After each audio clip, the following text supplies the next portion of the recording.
masak apa tu?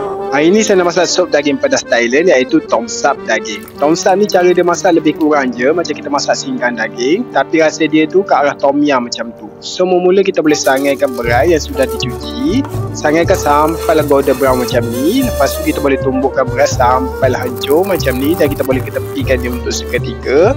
Lepas tu kita boleh rebuskan daging dan tulang ni saya rebus terlebih dahulu, rebuskan sampailah daging tumpuk. Lepas tu kita boleh masukkan serai yang sudah dititik, irisan lengkuas, bawang Holland, akar daun ketumbar, daun lima buah, cili green dan cili padi. Kita masukkan carrot, air asam jawa, dan kita boleh tambah lagi air. Lepas tu kita masakkan sampai rasa dah bau tu keluar. Rasakan dengan garam, sos ikan, masukkan cili flake, beras yang kita sangrai tadi, masukkan tomato, kita masakkan seketika sampai rasa tu sepati.